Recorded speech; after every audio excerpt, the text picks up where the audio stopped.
Seneinfo.com lelo lisusu toza na kati ya bon marché wapi na simananga bozomona immeuble eza construit en briques cuites eza na tendance ya kokwea yango ba mesure à sécurité ezwami ba militaire baye tozozela siko mesure ya gouverneur à ville ce qui a kopesa autorisation ba buka yango toyebite mais eza déjà na tendance ya kokwea ya solo propriétaire nango jusque là azapena nous connu te akutaki immeuble oyo ezo daté déjà de 40 ans d'existence akutaki premier niveau mais ye ayekomatisa 2 niveaux alors fondation eza makasité immeuble oyo eza dangereux parce que population ndinga ezo bimisa déjà biloko nango na kati ya bandaku pambate eza na tendance ya kokwea tozala nanu tozela sur place mesure nini gouvernement akozwa ce qui gouverneur a décidé basa la casse bakokwisa immeuble oyo pona ko sauver ba vie pe batu oyo baza aux alentours bozala toujours connecté bokozwa suite juste après merci.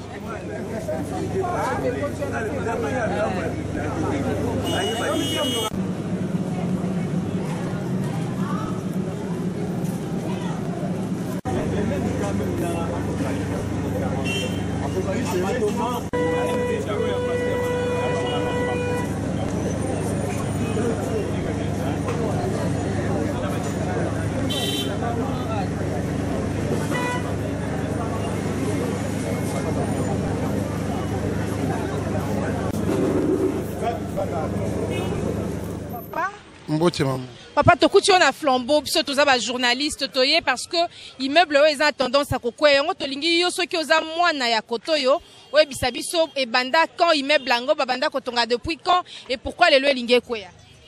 Immeuble depuis 1970 et pendant lango inachevé, il y a sombi récemment, n'avons pas tombo lango. Si quoi banzo tombo lango, mais les lots tu vivre sur place, immeuble lingé quoi? Alors, Ezokoya, pourquoi?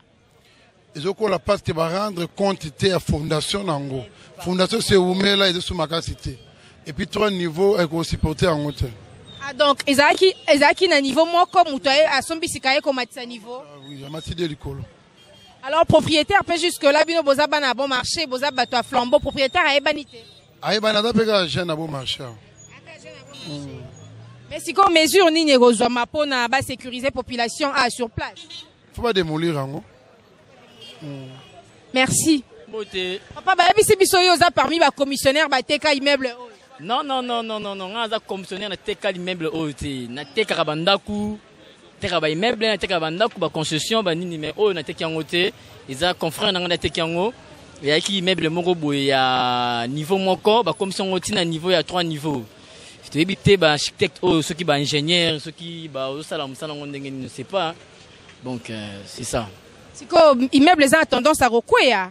Alors, ils ont danger pour la population aux alentours. Alors, il y a des habitants à côté. Bon, l'immeuble a tendance vraiment à recouvrir. Ils ont déjà recouvert. Parce qu'il y a fusil déjà, il y a voisin, et c'est Boukani. Donc, l'immeuble a déjà recouvert. Donc, bon, que démolir, Rango. C'est ça. Pour intervenir, tonga ba palais du tongela. Constitution est à niveau monco, ba comité na niveau à 5 niveaux. Monco uto ko yakut na diplomate. Devant aïe, et quoi il va tongi immeuble mongo boy, ba tongi on a barre de 7. Na bon marché to ko ya na nini na chose na avenue de la prison to ko ya ezindi donc to comprendre ngote. Ba so tonga ba ingénieur ba tanga ba ista ba zo misala te. Bango tu vas continuer à immobilier, comme commissionnaire, maçon comme ingénieur comme tonganda. On a wapi. Batatu, ateki diamant na aussi mbalopangu, ulia benga biso ba courtier te bandenge ni toko évoluer mbalopangu ngo, ye moko tata bando tonga. Akomo tonga, il a tiré terrain dans marquage, bando tonga bitonga, mboka mankerewa, mboka mongo mobulu to comprendre ngo vraiment. Merci beaucoup. Alors na koto te natanga na istawa na institut pembeni toleka awa immeuble o elinge koya parce que ba maçon o ba benga ki benga ba koki na bango te à partir ya se ti likolo fondation za mabe yango na elinge koya yango to hotel yango awa yango ba tondi apo elinge koya. Est-ce que yo oloba nini pona pona ngai esengeli ke faut pas zoa bato neti nga na tanga na ista po zoa bato aza qualifié na domaine wana batika bizo zoa po za danger public autorisation de bâtir n'habiter ceux qui ba lorotaka ngo wapi biso ba zoa ngo wapi on nenga na loba ya ngwana po ba zoa biso to tangi to ye asibisa musaya te ke ba zoa n'importe qui masomo ga ye o nga na binyo so nga na tonga pala belge o nga tonga ba zuye ba bende aisala po zoa bena bato baza confirmé spécialisé na musala wana. On peut dire que ndako sozo ningana défaut outil na architecte et la fondation des amabe. D'abord premièrement nous architecte wana o basali yana nous bien te na fondation. Nyonso awa no c'est l'équipe mabe. Na architecte wana ba esala awa na fondation no c'est bien. Bien. Architecte o bazotonga bandaku il faut bandaka déjà fondation na se ezaka makasi po boy ba préparer ngo déjà bien po yazo wela atonga ndaku ne mbangu atonga ndaku ya 3e niveau na se wana fondation na soki mabele liam ezobuka ndaku lek batu déjà basi ba côté bongo ndenge esala boy na moye bongo na butu et bon on a butu bato ko kufa déjà yo wela ke okota ba locataire bato ba kota ba ozo akaka mbongo ya commission na mbongo garantie yo lia bato ba perdre biloko na bango ba perdre bana na bango ba perdre nyoso est exacté il faut que l'état paye qui ça oza la fondation madame na sete okoki ko tonga ngote. Merci. Ba immeuble ngo ezo kwea kabwe. Ba mbongo ngo eza ya miyibio obeza ba mbongo solo ba uzo. Hein? Pour ba immeuble partout ezo kwea. Ba ingénieur chinois bazala, ba japonais bazala, ya biso moko bazala. Mais tout ce monde ka ba immeuble ezo kwea ezali kamnini.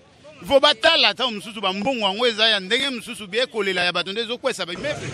Tokomi vraiment na suka ya état des lieux to sala boyo kindenge batu balobi immeuble o eza tendance à kokweya ba vie ya batu eza en danger déjà ba mesure à sécurité ezwami bakangi nzela mituka ezo le kalisusu te batu bazobimisa biloko na bango na kati mais tozo la décision finale ya gouverneur de la ville soki bako démolir ndaku ou pas wana ebani na nuté mais ce qui est sûr mukolo ndaku pena nu amonanité. Vous allez toujours connecté à www.congolocolenews.com pour qu'on soit suite.